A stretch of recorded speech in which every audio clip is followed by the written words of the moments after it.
Assalamualaikum, Shalom. Yang saya hormati Bapak dan Ibu, selaku dosen pengampu mata kuliah pengolahan citra satelit, dan teman-teman sekalian. Perkenalkan, saya Jessica Pindanova Simanjuntak dengan NIM 007 dari kelas PTRC. Di sini saya akan mencoba menjelaskan tentang identifikasi dan analisis lahan kritis, karhutla, banjir, dan kekeringan di dua wilayah studi, yakni Kabupaten Semarang dan Kabupaten Seroyan.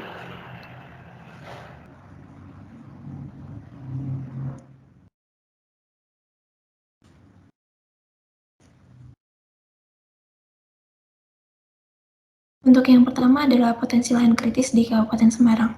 Alur penentuan lahan kritis yakni dengan mengumpulkan bahan seperti data citra satelit, data DEM, curah hujan, erodibilitas lahan, panjang lereng, hingga tindakan konservasi, di mana data citra satelit ini akan menghasilkan AVI, BSI, SI, dan temperature index yang nantinya akan diperlukan untuk menghasilkan forest canopy density atau FCD melalui proses arithmetic overlay.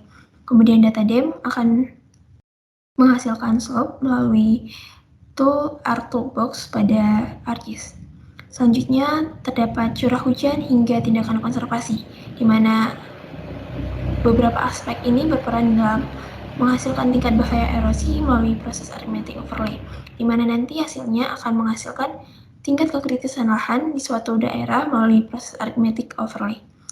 Seperti yang kita lihat pada gambar, ini merupakan hasil dari peta lahan kritis Kabupaten Semarang, di mana dominan berwarna hijau yang artinya di Kabupaten Semarang dominan memiliki lahan yang tidak kritis. Namun terdapat di beberapa wilayah seperti Getasan, Banyu Biru, dan Ungaran memiliki potensial kritis.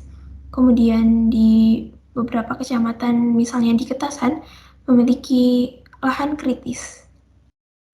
Kemudian potensi karhutla di Kabupaten Seroyan. Untuk alur penilaiannya berupa data citra satelit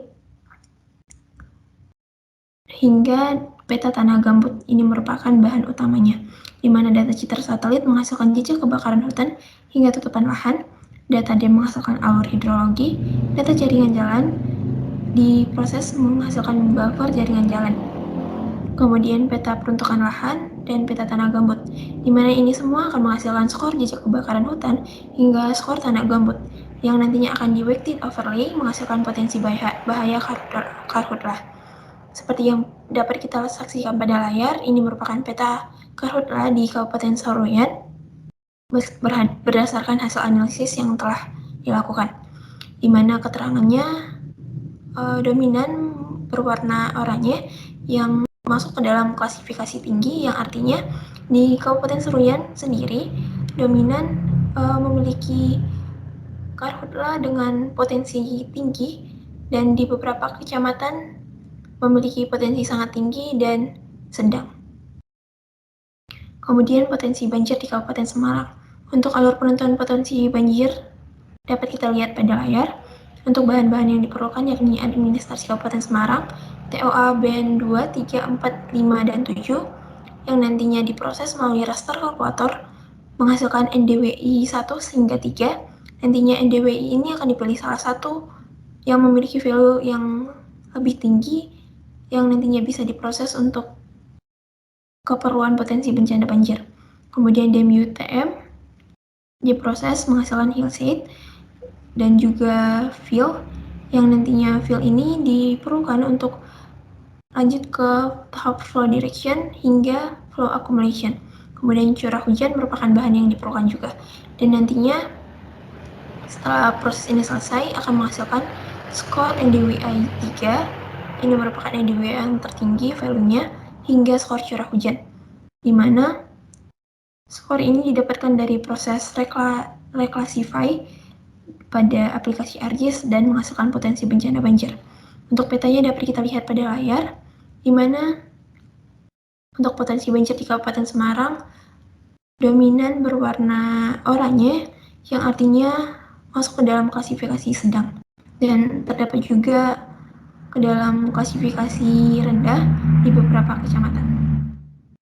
Untuk potensi kekeringan di Kabupaten Semarang, untuk alur penentuan potensi kekeringan dapat kita lihat pada layar, yakni Gabungan NDVI dan NDWI akan menghasilkan NDDI atau indeks perbedaan kekeringan normal. Kemudian Lancet 8 berupa band 4, 5, dan 7 akan menghasilkan DDI atau dapat kita sebut sebagai Difference Drop Index. Kemudian gabungan dari indeks vegetasi atau AVI dan suhu permukaan atau LST akan menghasilkan TVI. Yang nantinya ketiga aspek ini melalui proses reclassify akan menghasilkan skor NDDI, skor DDI, dan skor TVI yang nantinya akan menghasilkan peta potensi kekeringan. Berikut merupakan peta NDDI, DDI, dan TVI, di mana di NDDI dominan berwarna merah dan terdapat warna hijau di kawasan rawa bening, yang artinya kekeringan di sekitar rawa bening ini sangat rendah atau rendah. Kemudian di peta berikutnya merupakan peta DDI. Di sini dominan berwarna kuning dan kemerah-merahan, yang artinya ini masuk ke dalam klasifikasi sedang hingga tinggi. Kemudian pada peta TVI masih dominan berwarna hijau, namun terdapat di beberapa kecamatan berwarna merah dan warna kekuningan. Selanjutnya kita masuk ke olah peta. Untuk yang pertama, kita masuk ke olah peta lahan kritis. Di sini dapat kita lihat untuk langkah pertamanya yakni melakukan klip citra dari citra mentah lahan kritis. Nantinya klip citra ini akan di project raster dan menghasilkan hasil seperti berikut berupa klip citra yang sudah teridentifikasi projectnya, yaitu UTM49S. Kemudian DEM mentah nantinya akan dilakukan klip menghasilkan klip DEM Kabupaten Semarang. Selanjutnya kita akan mengolah peta ini, di mana langkah pertama adalah mendapatkan nilai AVI, di mana AVI ini rumusnya seperti yang tertera pada layar, yakni dengan mengoperasikan TOA band 5, kemudian nilai band 10,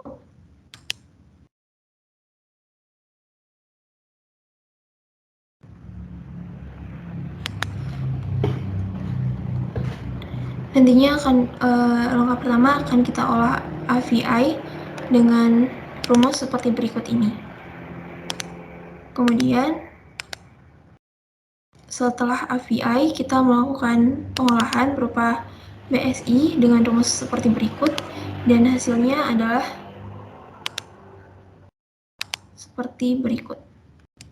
Ini merupakan hasil BSI. Kemudian langkah selanjutnya adalah VD. Ini merupakan VD dan rumusnya seperti yang tertera pada layar, merupakan gabungan dari hasil AVI dan BSI. Selanjutnya adalah SI. Ini merupakan hasil SI dan rumusnya adalah seperti berikut.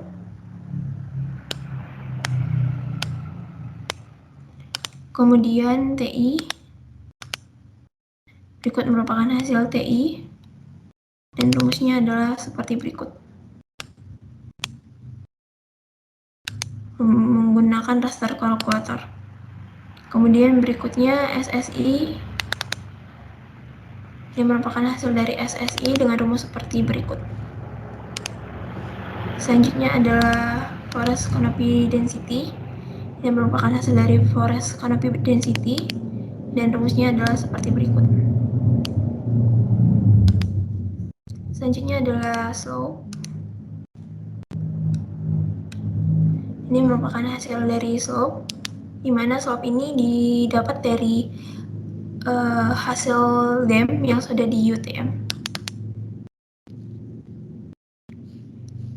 Kemudian selanjutnya adalah slope dilakukan reclassify dan menghasilkan 5 kelas seperti berikut. Kemudian FCD juga dilakukan reclassify. Kemudian erosivitas juga dilakukan reclassify. Kemudian untuk langkah ke-10 adalah melakukan polygon to raster tutupan lahan dengan value filenya adalah CP. Begitu langkah untuk LS kemiringan lereng dengan value filenya LS dan jenis tanah dengan value filenya nilai K sama dengan curah hujan juga dengan nilai value filenya R. Setelah semua langkah selesai, langkah yang kita lakukan adalah melakukan weighted overlay, di mana weighted overlay ini merupakan penggabungan dari hasil reclassify dari hasil slope, FCD, dan erosivitas. Kemudian hasil dari reclassify ini dapat kita lihat pada layar berikut ini. Ini merupakan hasil dari weighted overlay. Kemudian langkah selanjutnya adalah kita melakukan polygon to raster dengan rumus seperti berikut, dengan memasukkan hasil dari lahan kritis yang sudah kita weighted overlay tadi. Penampilannya akan seperti ini. Kemudian langkah terakhir adalah melakukan dissolve agar grid code tertera pada layar tidak terlalu banyak. Kemudian setelah kita melakukan dissolve, maka hasilnya hasil akhirnya akan menjadi seperti ini.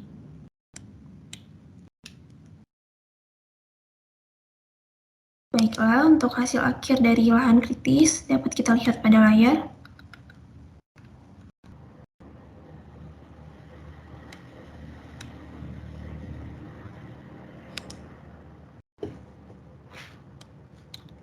Berdasarkan hasil olah peta lahan kritis di Kabupaten Semarang, dapat kita lihat bahwa di Kabupaten Semarang hampir di seluruh wilayah memiliki potensi lahan kritis, di mana yang memiliki tingkat potensial kritis tertinggi berada di Kecamatan Pringapus. Kemudian daerah dengan resiko wilayah kritis berada di Kecamatan Banyubiru, Getasan, dan Kecamatan Jambu.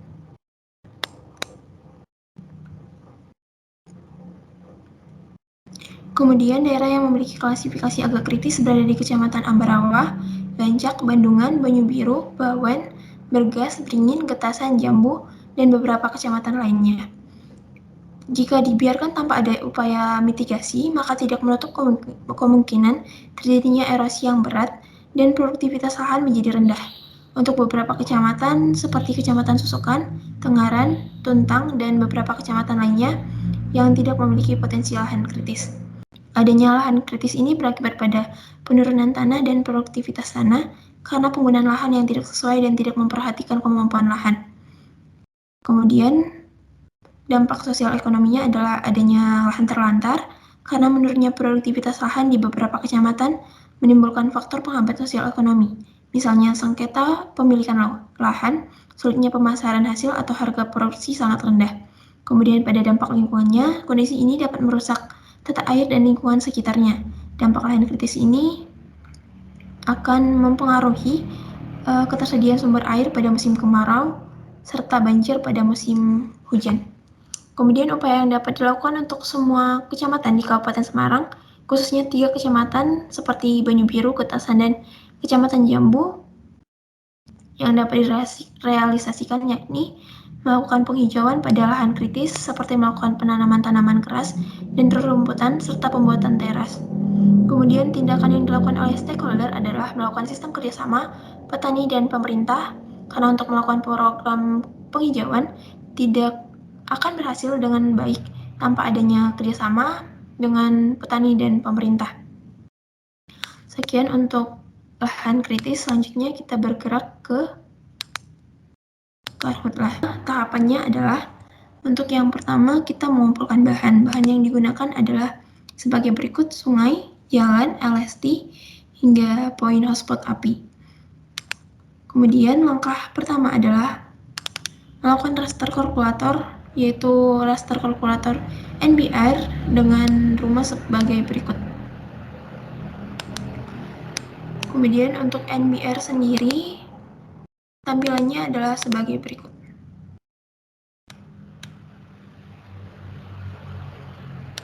yang merupakan tampilan NBR.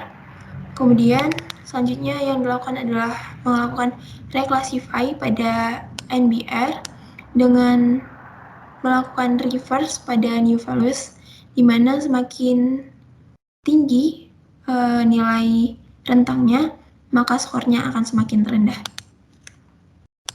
Kemudian dengan rumus sebagai berikut.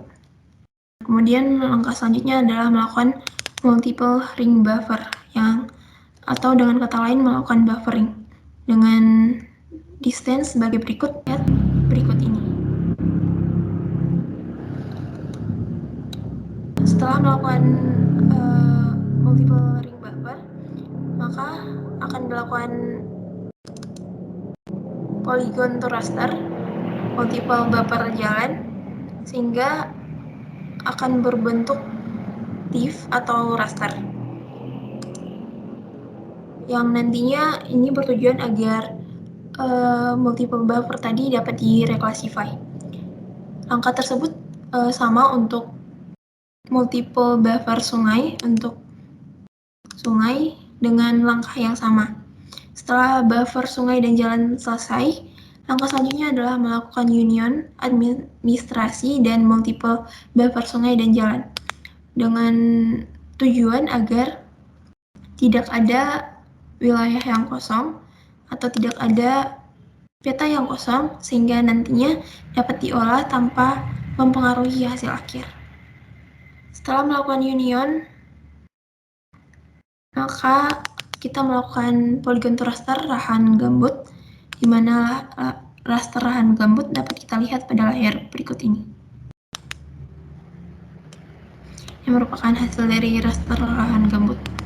Setelah melakukan raster lahan gambut, kita akan melakukan reclassify dari LST Seruyan.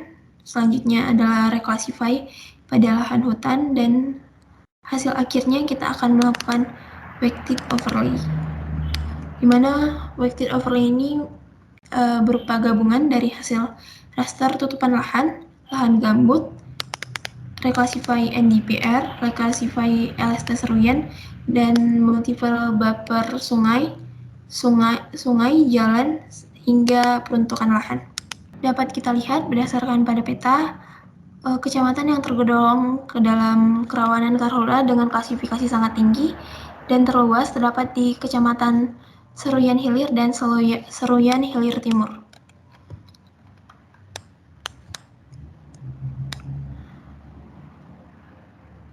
Daerah yang termasuk ke dalam klasifikasi dengan kerawanan karhutla tinggi yang paling luas berada di Seruyan Hilir, dan yang paling rendah luasnya di Seruyan Raya. Untuk daerah yang termasuk ke dalam klasifikasi dengan kerawanan karhutla sangat tinggi, yang paling luas berada di Kecamatan Seruyan Hilir, dan yang paling rendah luasnya di Kecamatan Batu Ampar. Sementara daerah karhutla dengan klasifikasi sedang dengan luas tertinggi berada di Kecamatan Seruyan Hulu, dan yang paling rendah luasnya berada di Kecamatan Danau Selulu.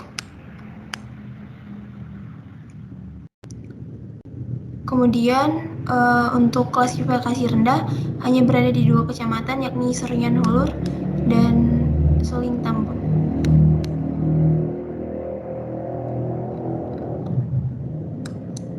Faktor lingkungan fisik dan aktivitas manusia merupakan 2 kelompok utama faktor risiko kebakaran hutan dan lahan, pusat perkampungan, jaringan jalan, hingga jaringan sungai. Beberapa permasalahan yang menjadi aspek kerentanan karhutla di Kabupaten Seruyan, yakni perilaku masyarakat yang menggunakan sistem pembukaan lahan pertanian dan pembakaran, wilayah Seruyan yang terlampau luas mengakibatkan jarak antar kecamatan atau desa sangat jauh, dan masih terbatasnya teknologi selalu menjadi masalah pada wilayah pedalaman di Kalimantan. Untuk dampak karhutla di Kabupaten Seruyan, yakni mencakup kerusakan ekologis, menurunnya keanekaragaman hayati, merosotnya nilai ekonomi hutan dan produktivitas tanah. Kemudian langkah mitigasinya dalam rangka pemantauan dan penanggulangan kebakaran hutan dan lahan secara dini, sangat diperlukan adanya informasi daerah rawan kebakaran. Kemudian upaya yang dapat dilakukan oleh stakeholder yakni melakukan sosialisasi eksploitasi hutan dan lahan, penyusunan peraturan daerah penanggulangan bencana, peraturan penyelenggaraan jalan untuk mempermudah pencapaian menuju lokasi titik api, dan program penyelenggaraan peralatan penanggulangan bencana Karhutlah.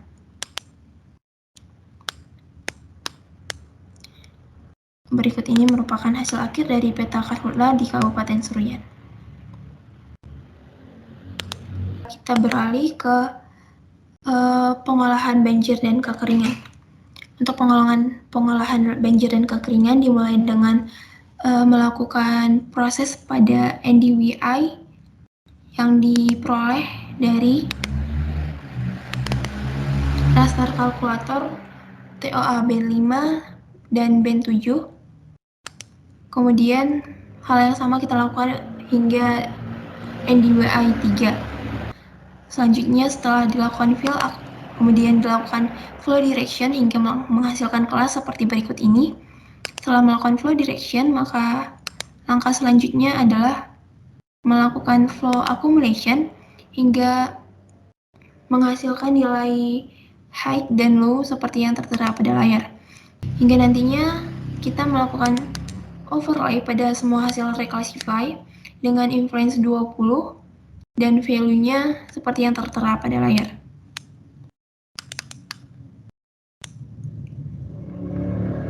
Di mana pada evaluation scale yakni 1 to 9 by 1 dan from 1 to 5 dan from 1 to 5.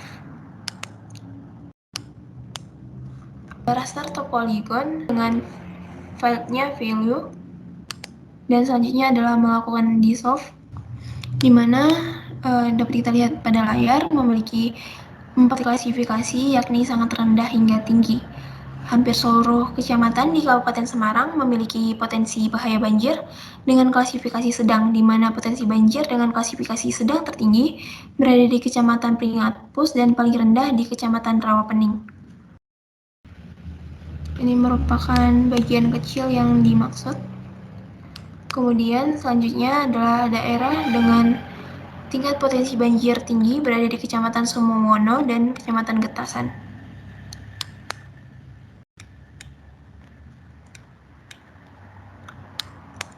Ini merupakan klasifikasi sangat tinggi di Getasan dan di daerah Sumomono. Kemudian untuk daerah dengan potensi banjir yang memiliki klasifikasi rendah, memiliki luas wilayah terbesar terdapat di Kecamatan Beringin dan luas terkecil berada di Kecamatan Bancak. Penyebab utama terjadinya potensi banjir terutama di daerah dengan klasifikasi sedang dan tinggi, misalnya yang terdapat pada Kecamatan Pringapus dan Kecamatan Getasan, disebabkan oleh curah hujan yang tinggi dan keberadaan embung yang tidak merata.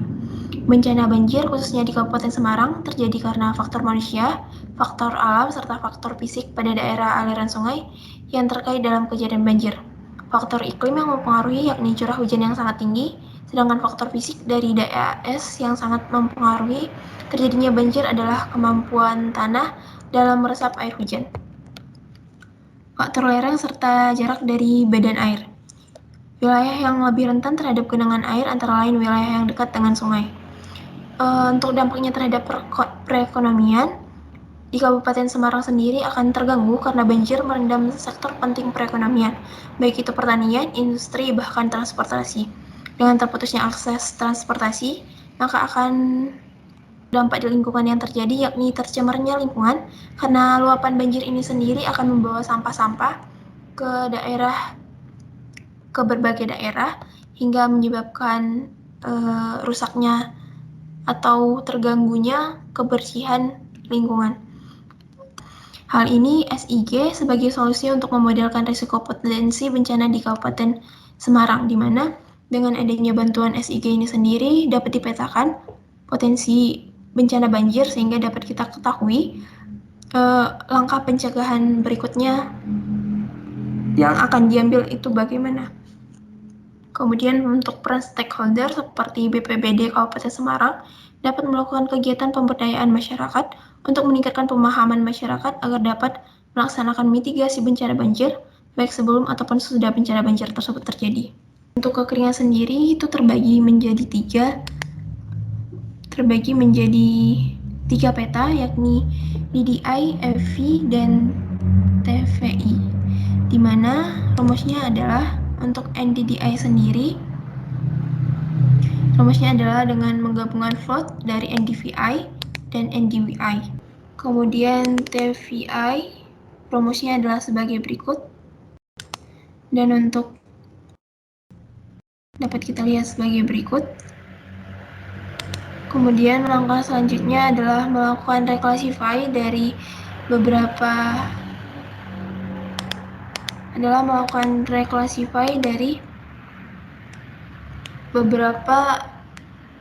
bahan yang sudah kita olah tadi. Lihat pada layar, ini merupakan hasil dari peta kekeringan NDDI, di mana dapat kita lihat dominan berwarna merah dan di sekitar rawa pening berwarna hijau ke kuning-kuningan, yang artinya pada rawa pening ini sendiri masuk ke dalam value nomor 1, yang artinya tingkat kekeringannya rendah karena masih mengandung banyak vegetasi. Dan untuk wilayah selainnya, dominan berwarna merah dengan arti memiliki tingkat kekeringan yang sangat tinggi. Kemudian untuk DDI dapat kita lihat pada layar terbagi menjadi 6 kelas, di mana dominan berwarna kuning kemerah-merahan dan masih sama di rawa pening masih berwarna hijau. Selainnya berwarna merah ke kuning-kuningan. Untuk FVI, untuk TVI, untuk reclassify TVI sama, namun untuk TVI sendiri dominan berwarna hijau dan terdapat berwarna merah, yang artinya memiliki tingkat kekeringan sangat tinggi. Untuk TVI sendiri memiliki tingkat kekeringan yang sangat tinggi di beberapa kecamatan seperti Ambarawa,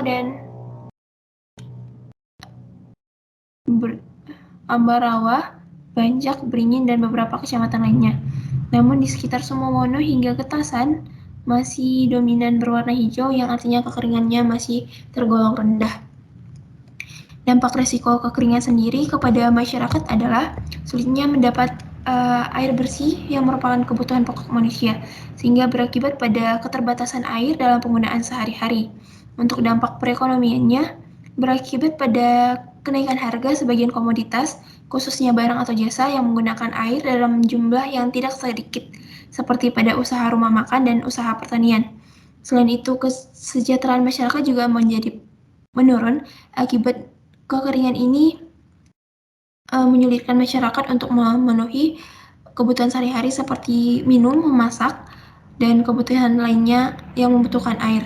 Kemudian untuk dampak lingkungannya sendiri berakibat pada lingkungan menjadi kersang, debu meningkat, dan potensi penyakit pernafasan dapat menyerang masyarakat. Hawa panas juga dapat berdampak pada dehidrasi berlebih. Langkah pencegahan atau kuratif dapat dilakukan untuk mencegah resiko kekeringan, yaitu dengan melakukan penghijauan, pembangunan waduk, melakukan pemompaan dan pemipaan dari sumber air yang tersedia. Sehingga seperti yang pernah dilakukan oleh Pemkab Kabupaten Semarang dengan menyiapkan 163 tangki air bersih yang tersebar di berbagai kecamatan, dan salah satunya adalah di Kecamatan Pringapus. Tangki tersebut berkapasitas 5.000 liter dan dapat membantu pada masyarakat yang terdampak kekeringan itu sendiri. Kemudian, tindakan yang dapat dilakukan oleh stakeholder adalah bersinergi dengan pihak perencanaan untuk mengurangi dan meminimalisir dampak resiko kekeringan di wilayah Kabupaten Semarang bagian utara, di Kabupaten Semarang secara langsung maupun tidak langsung. Demikian hasil dari identifikasi dan analisis lahan kritis, karhutla, banjir, dan kekeringan di wilayah studi Kabupaten Semarang dan Kabupaten Suriat. Saya mohon maaf jika terdapat kesalahan kata, dan atas perhatiannya saya ucapkan terima kasih.